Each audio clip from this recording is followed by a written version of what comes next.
Comienzo. Ok. Buenas tardes a todos y bienvenidos a nuestro evento de mesa redonda sobre las elecciones presidenciales de Estados Unidos este año 2024.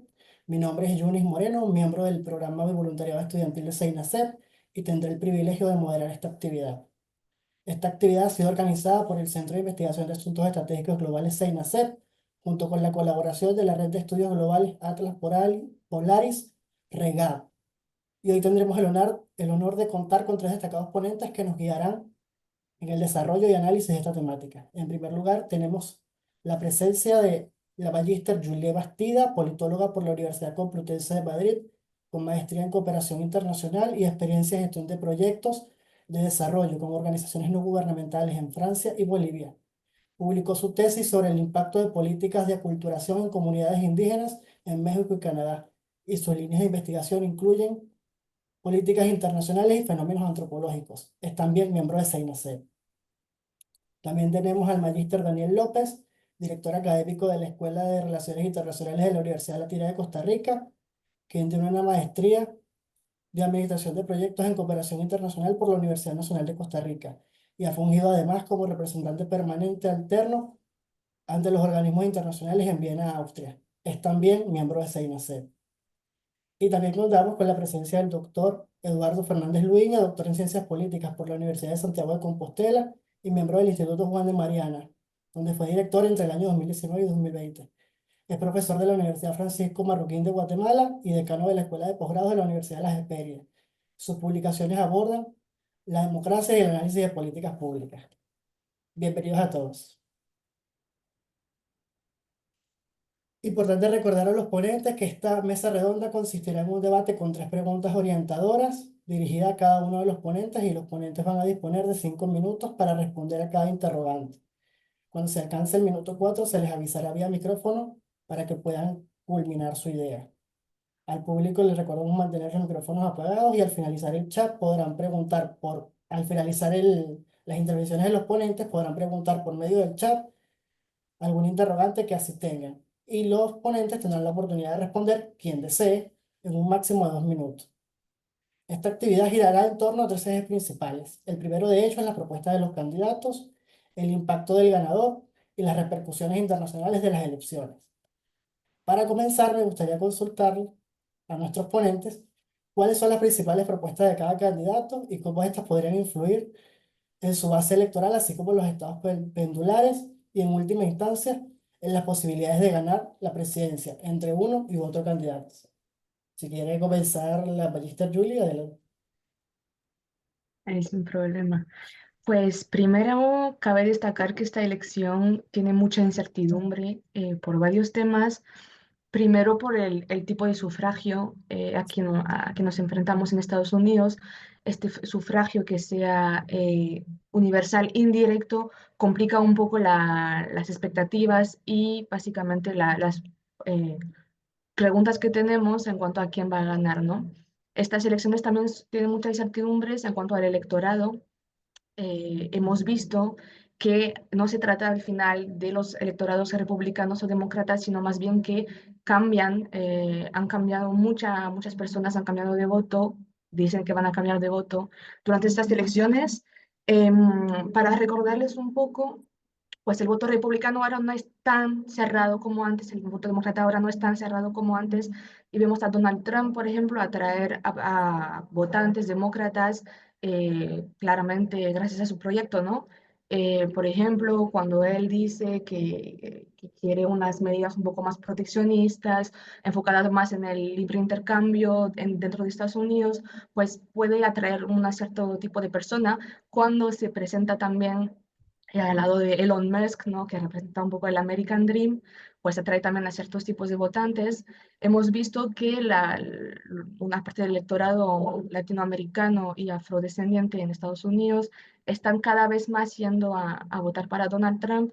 En 2020, por ejemplo, el 45% de los latinoamericanos en Florida votaron para Donald Trump.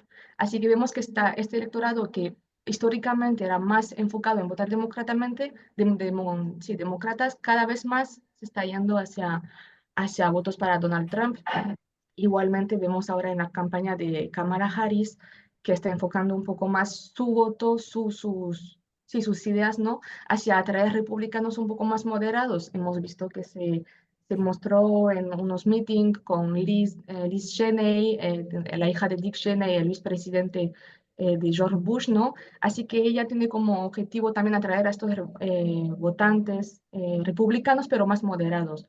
Hemos visto en un meeting también que decía que ya tenía una arma en casa y que no dudaría en usarla si haría falta. En esta perspectiva, ya está intentando atraer más a votos sí, republicanos moderados. Por eso podemos decir que por ahora tenemos mucha incertidumbre, no podemos ver muy bien lo que va a pasar y en este lado los estados pendulares son decisivos porque no podemos decidir muy bien quién va a ganar de los dos y estos votos claramente son muy necesarios para poder votar la victoria de las elecciones.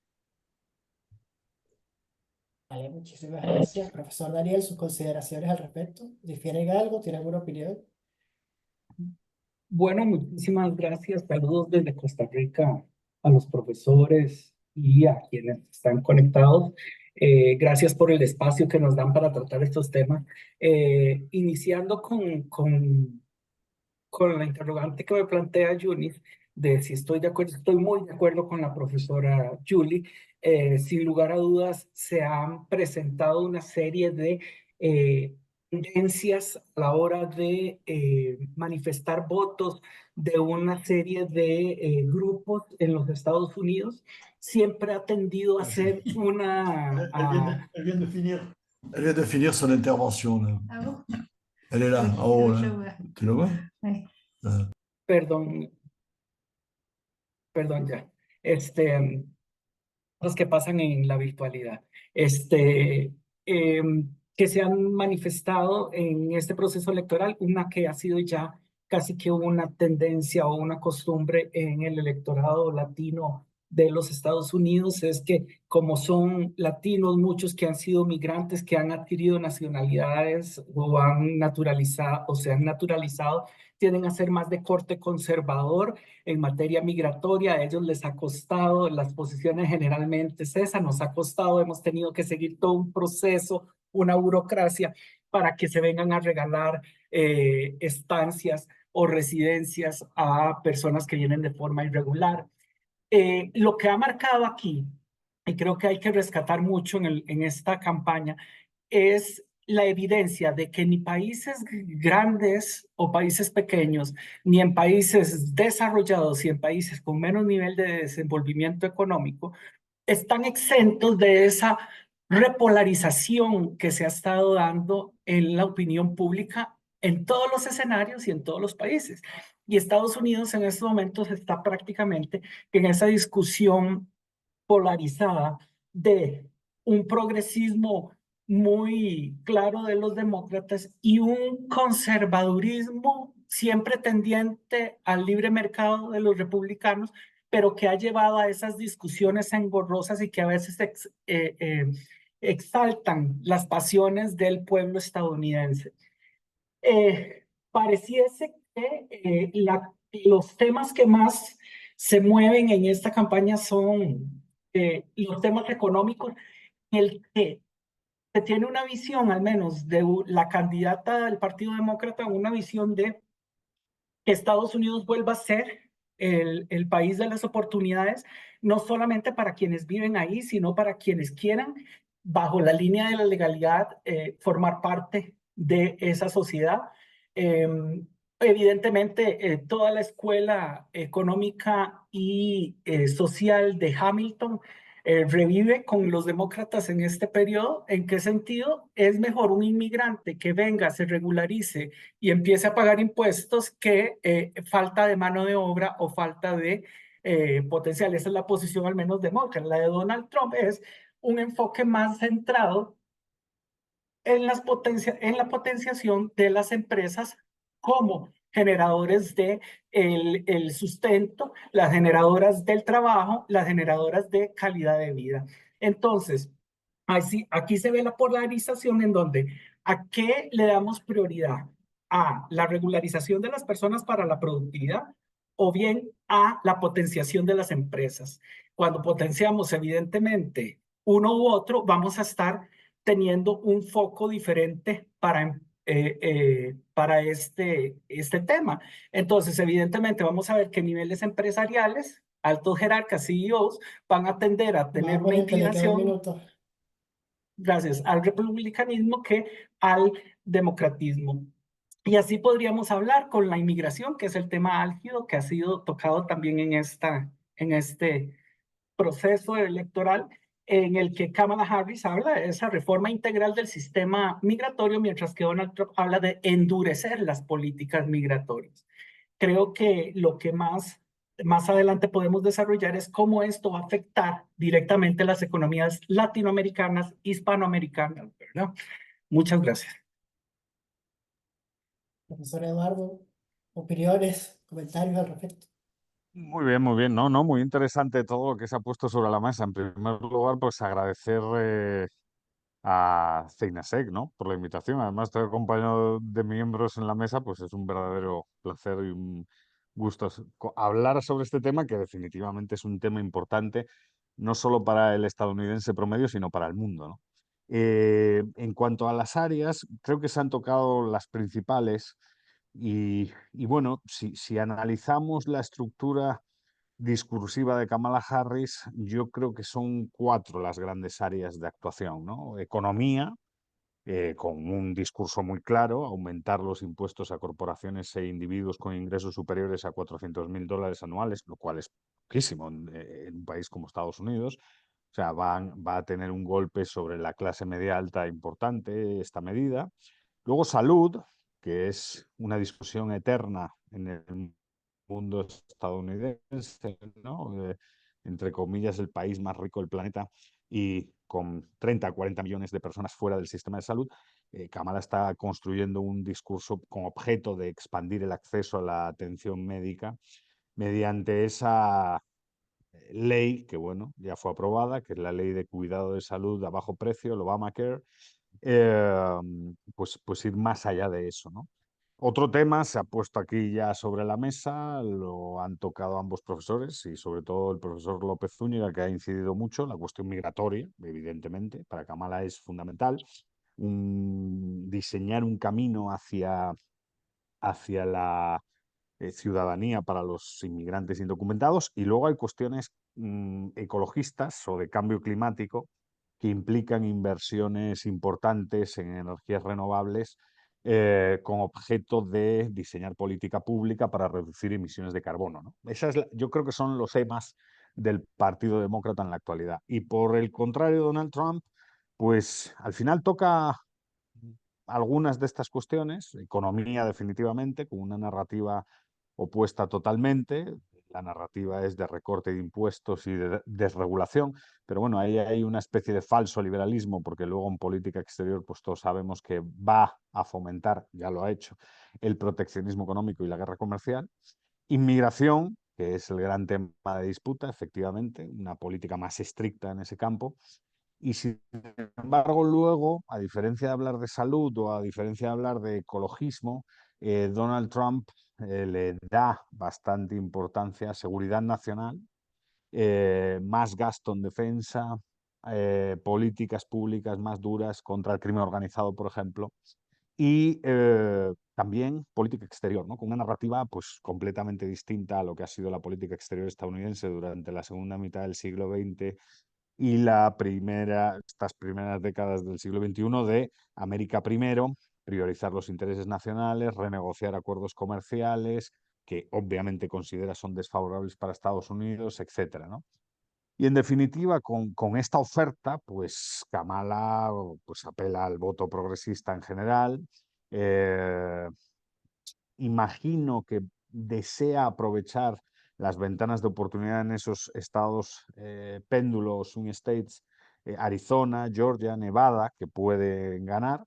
Y Trump, pues evidentemente es lo contrario, ¿no? Mundo conservador, mundo rural, esa narrativa de seguridad fronteriza y de crecimiento económico que apela a los desfavorecidos, y a un concreto perfil desfavorecido, que es el blanco, esa persona blanca del mundo rural que ha sido castigada por cuestiones de globalización y tal. Y eso a lo mejor puede funcionar en estados como Carolina del Norte y Wisconsin, donde estos temas son importantes Queda un minuto. para una parte importante del electorado. Y en lo último que me queda, pues al final, sencillamente decir, ¿no? Son dos narrativas que chocan en la oferta de determinadas políticas públicas y que proponen, lo cual es interesante porque no significa que una vaya a remolque de la otra, áreas de política pública completamente diversas en su oferta política, ¿no? Y veremos cómo reacciona. Lo que se ha dicho aquí, yo estoy 100% de acuerdo. Hay un ambiente de polarización obsceno, además de polarización afectiva, no estrictamente ideológica, y eso pues va a dificultar el proceso electoral y lo va a poner bajo lupa. Bien, a partir de las propuestas de los candidatos, la población estadounidense podría esperar algún cambio significativo en temas como la economía, salud, migración y otros de política interna. Si quiere, comenzamos con, con el profesor Daniel. Gracias, Tunis.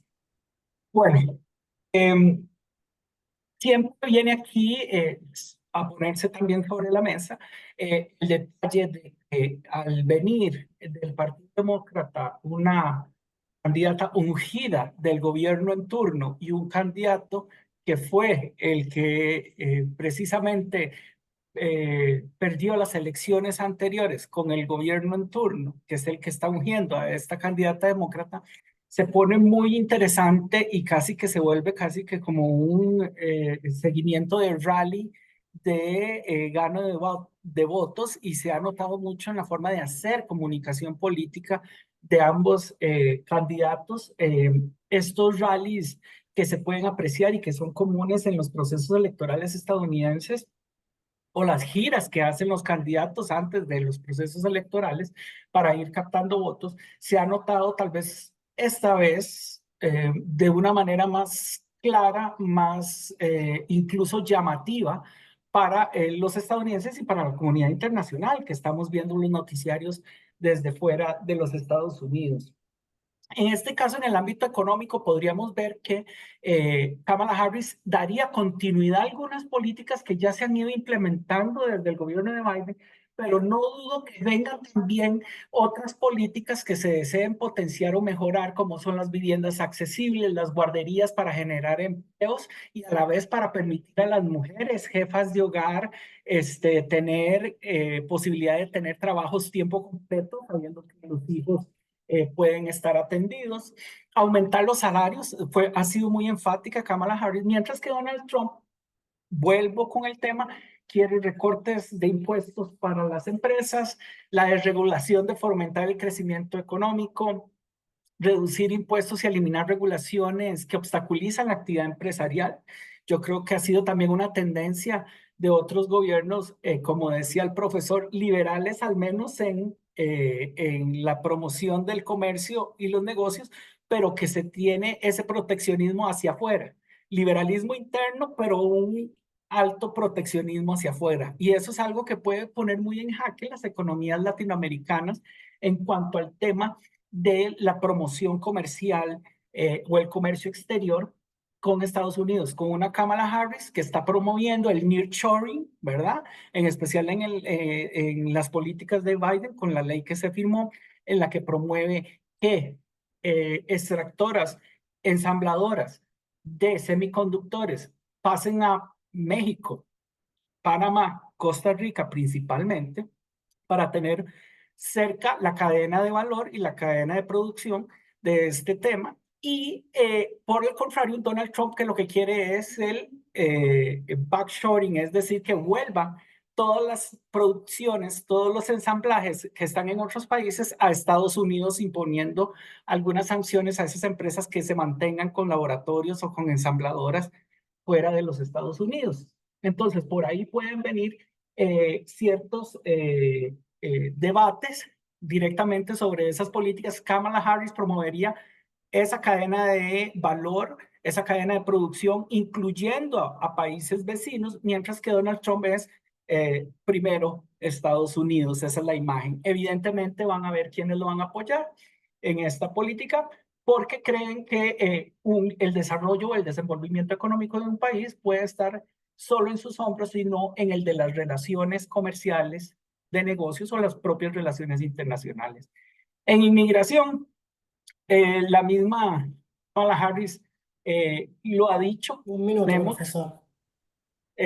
tenemos el derecho de seguir aceptando los dreamers, que son las personas que quieren un futuro mejor, que quieren cambiar su realidad, que alguien de un barrio bajo o de escasos recursos económicos pueda llegar a ser médico, pueda llegar a ser abogado, pueda llegar a ser ingeniero, pueda llegar a ser lo que sea, mientras que Donald Trump dice que si no se puede abarcar a todo el pueblo estadounidense, o el pueblo americano, como tienden a insistir ellos a decirlo, no sirve de nada ayudar a los que no son estadounidenses de verdad.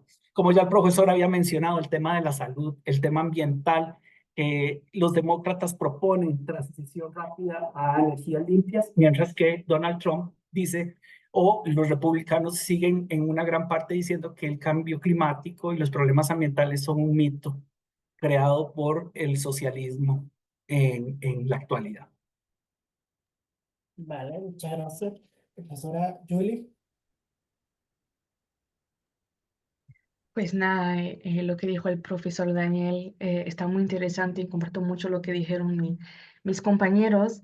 Nada más recordar primero que para que haya un presidente elegido tiene que haber un respeto de la democracia, un respeto del ganador, y eso va a ser un gran desafío también para Estados Unidos. ¿Qué va a pasar si Kamala Harris gana las elecciones? Va a ser un primer paso importante para ver si Donald Trump reconoce o no, sabemos que no va a reconocer el resultado de las elecciones. Una vez que se haya implementado este presidente, ¿no? Tendremos que ver un poco lo que va a pasar. Primero tenemos que decir que los dos candidatos están básicamente de acuerdo con la situación de lo que pasa en Estados Unidos, que sea del lado económico, migratorio, están de acuerdo en la situación. Ahora las soluciones que proponen cada uno están muy diferentes. Mi compañero habló de la economía y de la migración. En cuanto al cambio climático, por ejemplo, los dos tienen una visión diametralmente opuesta.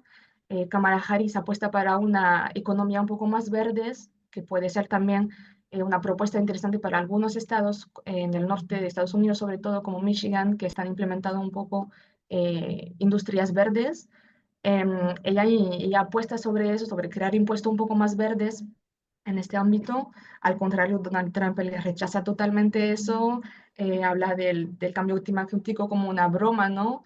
Habla del Green New Scam, de la estafa verde, cuando habla del programa de Kamala Harris, entre otros, sobre el cambio climático. Así que de una parte tenemos a Kamala Harris que quiere implementar las energías verdes, también en su diplomacia, vemos que ella quiere fomentar la diplomacia verde con otros países, y Donald Trump al total opuesto, él quiere fomentar la producción de hidrocarburos, de energías hidrocarburantes, de carbono, de gas, todo lo que sea, y eso cuenta mucho en estados como Virginia Occidental, por ejemplo, donde la producción de gas y de petróleo está muy importante, y esa es una parte del electorado muy importante para Donald Trump. Del lado de los derechos civiles y de los derechos reproductivos también vemos una diferencia total entre los dos. Kamala Harris está a favor de poner en la ley federal el derecho al aborto, cuando Donald Trump la apuesta más para cada estado, ¿no? Que decida qué quiere hacer. Em, en cuanto a los derechos civiles también, vemos que Georgia, por ejemplo, es un estado clave para las elecciones, tiene una importante comunidad afroamericana, y los derechos civiles que propone Kamala Harris está un poco atrayendo a eso, más libertad, más progresismo, cuando Donald Trump, por ejemplo, no apoyó mucho el movimiento Black Lives Matter cuando estaba en el poder. Así que tenemos dos visiones muy diferentes de este lado. Y en cuanto a la migración, obviamente Donald Trump prometió deportaciones masivas que nunca habíamos visto en este mundo. También usa un vocabulario muy fuerte, ¿no? Bastante violento cuando habla de este tema. Y vemos al otro lado Kamala Harris, que sigue un poco firme en sus posiciones, pero que quiere apoyar, como dijo mi compañero Daniel, a los Dreamers en su regularización en Estados Unidos. Así que para concluir, tenemos dos visiones totalmente diferentes, y veremos qué lado los electores estadounidenses eligen el martes 5 de noviembre. Eduardo. Bueno, pues yo la verdad es que intentando resumir, o sea, estoy de acuerdo con que el ambiente es muy polarizado Polarización que estrictamente, probablemente si preguntamos al elector no sepa explicar. O sea, yo estoy convencido que si le decimos tres medidas a un votante demócrata, no sabe tres medidas demócratas y a uno republicano tampoco. Lo cual ya no hablamos de polarización ideológica, hablamos de una polarización afectiva terriblemente peligrosa. Ahora, evidentemente, las maquinarias a un lado y otro proponen cosas. Y en economía, efectivamente, Kamala Harris pues apuesta por una economía eh, pues tradicional para un partido socialdemócrata, ¿no? Programas de asistencia social, inversión pública con objeto de subsidiar empleo, inversión que va desde la infraestructura a las energías renovables a la educación, mayor regulación probablemente para la banca, una apuesta más firme por una tributación progresiva. Y por el contrario, Donald Trump, pues con la contradicción que representa en cuanto a política liberal, porque hacia afuera no es un defensor de la globalización, es una máquina de desglobalización y no de globalización, pero hacia adentro sí es muy, por lo menos en su narrativa y en su oferta, entre comillas, desregulador, ¿no? Busca recortes fiscales, busca reducción obviamente de tramitología, simplificación administrativa con objeto de acelerar la inversión privada y favorecer desde su punto de vista el crecimiento económico. Y claro, eso tiene un objetivo, ¿no? Que es, en cierto sentido, reindustrializar Estados Unidos, ¿no? Incentivar la industria manufacturera y energética con objeto de, pues, como él mismo dice, ¿no? Hacer de Estados Unidos otra vez una nación industrial, ¿no? Una nación industrial que ha perdido parcialmente su identidad durante las tres últimas décadas, ¿no? En la que, bueno, el proceso de globalización pues, ha sacado a muchas industrias del país. Sobre salud ya hemos hablado, inmigración yo creo que es un tema que se ha tocado. eh, y quizás una cuestión interesante es la de los derechos civiles, ¿no? Eh, claro, Donald Trump, mientras que Kamala Harris es una defensora, y así se ha presentado, de esto que se conoce como cultura woke, ¿no? Basado a veces en teorías políticas como la teoría crítica de la raza, que al final es una ramificación de la teoría crítica. Trump es un enemigo de lo woke absolutamente, ¿no? Y defiende, pues, de hecho, yo creo que lo que está intentando Trump es, y bueno, y su vicepresidente es expresión de eso, capitalizar el voto blanco, pobre, enfadado, ¿no? Porque bajo el esquema de política social, los pobres blancos han sido marginados históricamente del sistema, ¿no?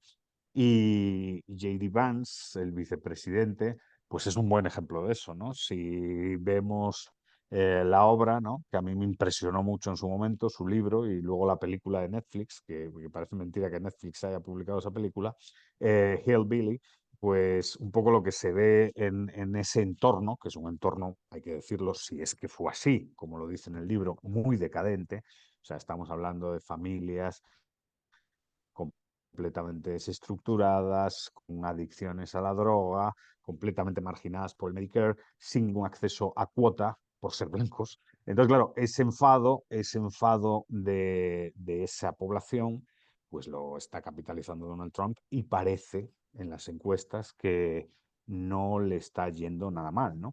Pero incluso no le está yendo nada mal con la población de color. La población de color mm, que le votaba tradicionalmente, si no recuerdo mal, en la pasada elección un 8, un 15%, la última encuesta del New York Times sube al 22%. El 22% dicen estar a favor de votar a Donald Trump. Es una subida de 7 puntos sobre la cifra más optimista de la anterior elección, ¿no? Entonces, y habrá que explicarse eso, porque la campaña de Trump iba dirigida al blanco pobre, ¿no? ¿Cómo es posible que la persona de color pobre también haya subido 7 puntos? 7 puntos, evidentemente, es una subida muy importante, pero en realidad la diferencia a favor del Partido Demócrata es muy relevante.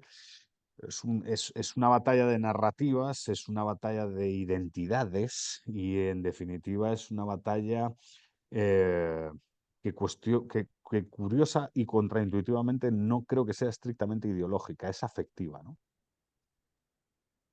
Vale. Eso en cuanto al plano interno, pero al plano exterior, ¿de qué manera podría afectar el resultado, independientemente de si hacia un lado o hacia el otro? Tomando en cuenta que existen potencias como China o bloques emergentes como los BRICS. En este caso, si quiere comenzar Eduardo. Sí, bueno, yo no lo sé, no tengo una bola de cristal, pero un poco por las declaraciones y por cómo se comportan los actores, hombre, Kamala Harris creo que va a apostar por mantener la identidad de la política exterior de Estados Unidos, ¿no? O sea, Europa, Canadá, Japón, Corea del Sur, un enfoque multilateral, un enfoque cooperativo, un enfoque en el cual se vuelva a apoyar a la OTAN, se promuevan acuerdos comerciales que fortalezcan pues, las relaciones con los tradicionales aliados en política exterior. Y bueno, Donald Trump ahí es clarísimamente lo opuesto, ¿no? Donald Trump no miente, ¿no? America First. O sea, eh, va a mantener un enfoque que priorice las relaciones bilaterales. Eh, Más bilateralismo sobre el compromiso multilateral, lo cual es algo interesante. Y en definitiva, pues claro, esto puede ser un foco de tensión con aliados europeos clásicos, con aliados asiáticos clásicos, aunque creo que menos con los asiáticos, que obviamente pues van a percibir una menor estabilidad en la relación con Estados Unidos si es que Trump sigue apostando por esa dinámica aislacionista. China es, claro, China es un actor muy relevante, ¿no? Se me viene a la mente el libro este de China America, ¿no? Están interconectados ad eternum, ¿no? Y Kamala Harris, en este punto yo creo que es el punto en el cual ambos candidatos convergen, aunque si uno intenta describir con finura las posiciones son distintas, pero en bruto son parecidas. China es un adversario. China es un problema para Kamala y para Trump. Ahora bien, Ujú. para Kamala probablemente China hay que enfrentarla a través de un enfoque inteligente, estratégicamente hablando, presionar sobre derechos humanos, presionar sobre comercio, sobre tecnología, pero también buscar cooperación en otras áreas, ¿no? Medio ambiente, por ejemplo, es un área para colaborar. Eh, ¿Qué quiero decir con esto? Que Kamala se va a pelear con China parcialmente, pero va a intentar abrir relaciones de carácter diplomático estables y a medio y largo plazo. Y yo creo que Donald Trump, pues no. O sea, Donald Trump ya es conocido por un enfoque confrontativo hacia China y bueno, la guerra comercial, que es una guerra traducida en aranceles existentes y aranceles probablemente adicionales, pues lo que provocará será la limitación del acceso de empresas tecnológicas chinas al mercado estadounidense, ¿no? Donald Trump eh, ve en China a un enemigo, ya no a un adversario, a un enemigo, ¿no? Rusia, pues Rusia es otro actor complicado, ¿no? Mucho menos relevante, yo creo, en términos económicos. China posee dólares, Rusia no tanto. Eso es una cuestión muy relevante. Pero claro, Kamala Harris mantendrá, de llegar a la presidencia, una postura probablemente contundente, firme frente a Rusia.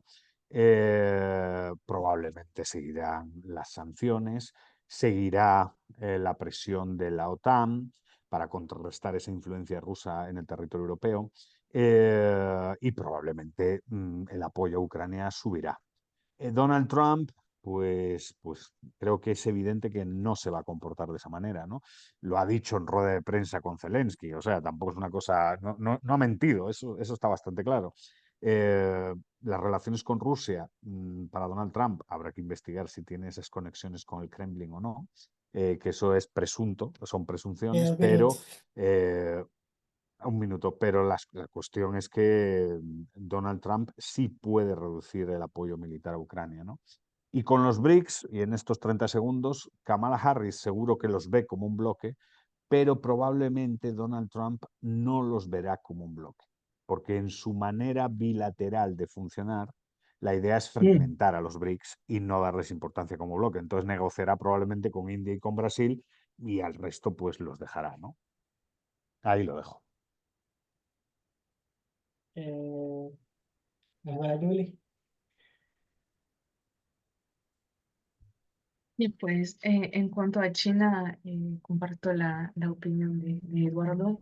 China está un enemigo para los dos, ¿no? Kamala Harris intenta seguir un poco lo de Biden, de estar en una forma de diplomacia, pero a la vez, claro, poner un poco de límites a todo eso. En cuanto a la OTAN, por ejemplo, también tenemos unas opiniones muy diferentes entre los dos candidatos. Kamala Harris quiere seguir en esta cooperación con ellos, seguir participando a estas relaciones multilaterales con la OTAN, con la Unión Europea. La Unión Europea se está preparando, obviamente, en todos los casos posibles, pero sabe que con Kamala Harris será mucho más fácil comunicar. En cuanto a Trump, ellos saben que será lo mínimo, asegurar lo mínimo, las relaciones mínimas con Estados Unidos, ya que Trump no está interesado en nada en quedarse en la OTAN y quiere que los otros participantes se involucren más financieramente y para él no es interesante para nada quedarse en la OTAN, así que ya sabemos que se va a ir. También me parecía interesante destacar el tema del Medio Oriente, ya que los dos tienen una visión un poco diferente, pero un poco similar también al apoyo que dan a Israel los dos. Vemos que eso ha sido difícil también para Kamala Harris, que se encontró a enfrentarse a muchos votantes árabo-descendientes en Michigan, por ejemplo, que esperaban de Kamala Harris un apoyo al pueblo palestino, ¿no? Y que ya, aunque dijo que sí, que había pérdidas, que era una pena en Palestina, sigo respaldando obviamente a Israel. Donald Trump, no tenemos ninguna duda de este lado. Apoyo a Israel 100%. Así que en esta zona que está con mucha incertidumbre ahora, esta elección va a ser muy importante en cuanto al futuro también de esta región. En cuanto a Rusia y Ucrania, Kamala Harris anunció que iba a seguir apoyando financieramente a Ucrania. Por ahora ya Estados Unidos ayudó a Ucrania con creo que 75.000 millones de dólares en ayuda a Ucrania. Kamala Harris va a seguir esta línea de Biden. Donald Trump, que dijo obviamente que iba a resolver el conflicto en 24 horas, ¿no? Pues va a forzar seguramente Ucrania a negociar con Rusia, que significará pues más pérdida del territorio de Ucrania y obviamente que Rusia tenga lo que quiera, ¿no?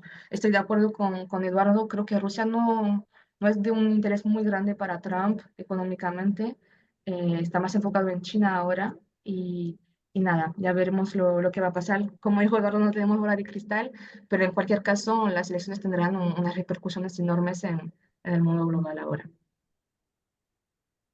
Profesor Daniel, ¿algún comentario? ¿Difiere en algo? No, pareciese extraño, pero lo que hemos comentado todo es coincidente. Está todo en la misma. Eso es Voltaire.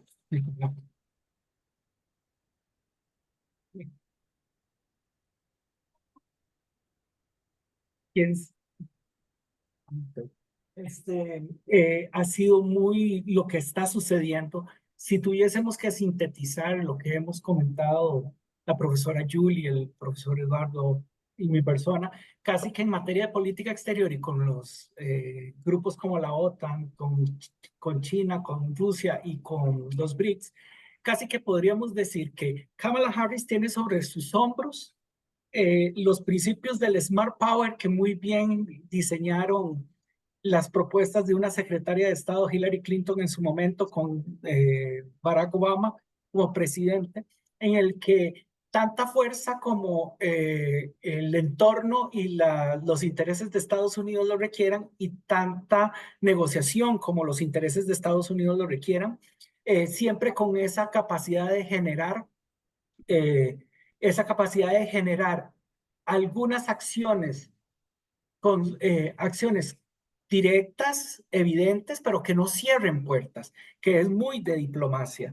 Mientras que vamos a tener a un Donald Trump que cree más en esa política multilateral de demostrar la grandeza de Estados Unidos por la capacidad de hacer presión sobre otros y lograr que actúen de como le conviene a Estados Unidos. Entonces veríamos dos mecanismos de actuación, dos metodologías a la hora de ejecutar esa política exterior. Harris va a creer siempre en la OTAN como esa coalición que ha ayudado muchas veces a mantener el orden. Asia-Pacífico también como una región interesante. Y si nos vamos a la parte económica y comercial, en sudeste asiático están los principales proveedores de tierras raras y materiales o materiales primos para cuestiones de semiconductores que son ahora estratégicos y ya los he mencionado. Kamala Harris, con, con lo que ha heredado del gobierno de Obama, Hillary Clinton y obviamente con Biden, una creencia muy fuerte en el multilateralismo, mientras que un Trump es muy concentrado en el bilateralismo. Kamala Harris puede ser, por decirlo en una analogía simplista, más pro contratar Netflix que ir a comprar película por película para estar viéndolas conforme van saliendo. Entonces, esa es la diferencia que vemos. Después, contra Rusia y China, ahí está el factor común denominador. En algo estarán de acuerdo los dos partidos. China es el más amenazante en estos momentos porque China incluso tiene la capacidad estratégica y táctica de poner en jaque a Rusia. Mientras no se solucionen las situaciones con Ucrania, Rusia no tiene un acceso claro y directo a los mares cálidos. Su único acceso a mares cálidos en estos momentos prácticamente que se lo está dando China. Y si China tiene inestabilidad en el mar meridional chino, con Japón, con Taiwán, con otros países, con Filipinas, etcétera, pues ahí vamos a ver que Rusia se ve disminuido como amenaza y China sigue siendo más estratégico de tenerlo controlado. ¿Cómo controlarlo? Ahí es a donde vendrán las diferencias de una Kamala Harris en el poder o de un Donald Trump. Con Rusia, Donald Trump creo que tiene esa mentalidad de que se puede hacer pactos de caballeros en el siglo XXI, en que con una llamada telefónica Vladimir Putin va a poder solucionar las cosas y los efectos que puede generar un conflicto como el que se ha dado. Igual que posiblemente con Netanyahu, con Un las minuto, cuestiones en estimado Israel. ponente. Entonces, lo vemos como que una visión muy modernista de los demócratas y una visión muy tradicionalista, tal vez de los republicanos, es lo que puede ir en el espíritu. Los BRICS no son una amenaza como tal, pero es necesario ponerles atención, porque no sabemos en qué momento uno de esos BRICS puede significar un jaque, un aliado o un desaliado para Estados Unidos. Entonces, como muy bien apuntado el profesor Viña, posiblemente va a tener cerca a los que son estratégicos e importantes para Estados Unidos. Volvemos al factor comercial tecnológico como India. Y vamos a tener ahí a Brasil de por medio también, en que nos interesa como proveedor de materias primas. Mientras tanto, que un Donald Trump no va a buscar esos mecanismos de presión a desintegrar los BRICS, desarticularlos. ¿Cómo? Con la cizaña de, si usted apoya a Estados Unidos en esto, nosotros le vamos a ayudar en esto, mándenos esto, no hagan un banco de BRICS, no, cosas así por el estilo. Entonces vemos dos formas, dos métodos de actuación, dos métodos de hacer política pública muy diferentes. Ya veremos qué decide el sistema electoral estadounidense, qué tipo de país o qué tipo de políticas públicas son las que quiere tener. Vale, muy bien. Si alguien de la audiencia tiene alguna pregunta, puede realizarla a través del chat. Y bueno, en caso contrario, si no, yo tengo algunas preguntas al respecto.